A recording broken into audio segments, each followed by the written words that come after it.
প্রিয় দশম শ্রেণীর ছাত্রছাত্রীরা, আজকে আমরা তোমাদের জন্য অসুখী একজন থেকে এমসিকিউ নিয়ে হাজির হয়েছি। তো আজকের ভিডিওটি তোমরা ধৈর্য সহকারে সম্পূর্ণ দেখতে থাকো, আর ভিডিওটি ভালো লাগলে একটি লাইক করতে ও চ্যানেলটি সাবস্ক্রাইব করতে ভুলো না। তো চলো আজকের প্রশ্নোত্তর পর্ব শুরু করা যাক। প্রথম প্রশ্ন, অসুখী একজন কবিতাটির কবি কে? উত্তর, পাবলো নেরুদা। পরের প্রশ্ন, পাবলো নেরুদার প্রকৃত নাম কি? উত্তর, লেকতালি রিকার্ডো রেয়েন্স বাসায়ালতো। পরের প্রশ্ন, পাবলো নেরুদা কোন দেশের কবি ছিলেন? উত্তর, স্পেন।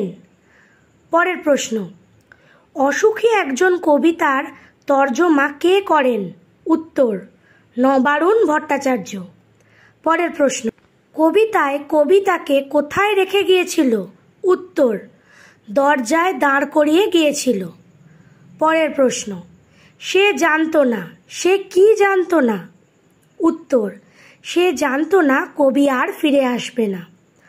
পরের প্রশ্ন, কি জন্মেছিল রাস্তায়? উত্তর, ঘাস। পরের প্রশ্ন, বৃষ্টি কি ধুয়ে দিল? উত্তর, বৃষ্টি ধুয়ে দিয়েছিল কবির পায়ের দাগ। পরের প্রশ্ন, কবি যাওয়ার পর কতদিন কেটে গেছে? উত্তর, 1 সপ্তাহ ও 1 বছর। পরের প্রশ্ন, অসুখী একজন কবিতায় কোন জন্তুর উল্লেখ রয়েছে? উত্তর, কুকুর।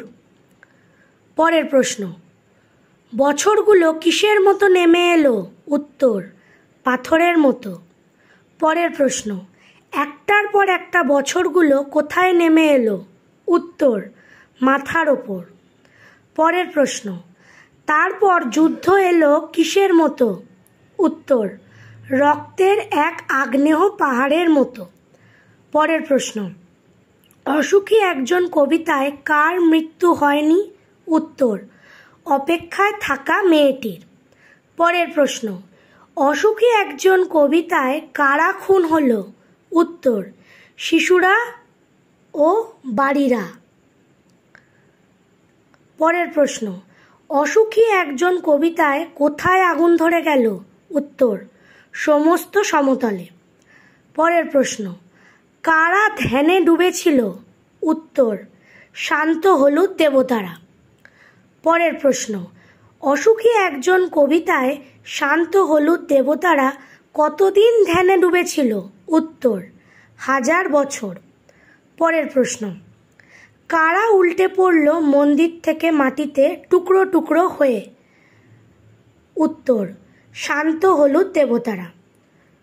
পরের প্রশ্ন, তারা আরও স্বপ্ন দেখতে পারল না, কারা আর স্বপ্ন দেখতে পারল না? উত্তর, শান্ত হলুদ দেবতারা। পরবর্তী প্রশ্নে যাওয়ার আগে তোমাদের কিছু কথা বলি। তোমাদের ভিডিও কেমন লাগছে অবশ্যই কমেন্টের মাধ্যমে জানাও। তোমরা আর কোন কোন বিষয়ের উপর ভিডিও চাও সেটাও জানিও। আমরা তাহলে সেই সব বিষয়ের উপর ভিডিও নিয়ে আসব। নিয়মিত ভিডিও পেতে আমাদের চ্যানেলটি অবশ্যই সাবস্ক্রাইব করো আর অল নোটিফিকেশানটি অন করে দিও। লাইক শেয়ার করতে ভুলো না যেন। তো চলো আবার প্রশ্নোত্তর পর্বে ফেরা যাক। পরের প্রশ্ন, অসুখী একজন কবিতায় কবি কোথায় ঘুমিয়েছিল? উত্তর, ঝুলন্ত বিছানায়। পরের প্রশ্ন, গোলাপি গাছের পাতাগুলো কেমন ছিল?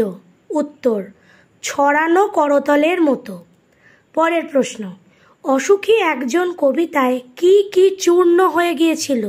উত্তর, মিষ্টি বাড়ি, বারান্দা, গোলাপি গাছ, চিমনি, প্রাচীন জলতরঙ্গ। পরের প্রশ্ন, যেখানে শহর ছিল সেখানে কি রইল? উত্তর, কাঠকয়লা, দোমড়ানো লোহা, মৃত পাথরের মূর্তির বিভৎস মাথা, রক্তের একটা কালো দাগ।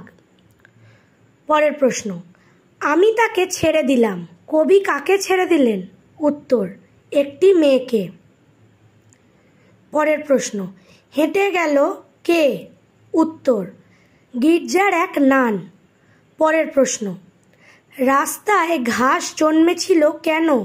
উত্তর, কারণ সেই রাস্তা দিয়ে কেউ ফিরে আসেনি। পরের প্রশ্ন, ধরে গেল আগুন, কোথায় আগুন ধরে গিয়েছিল?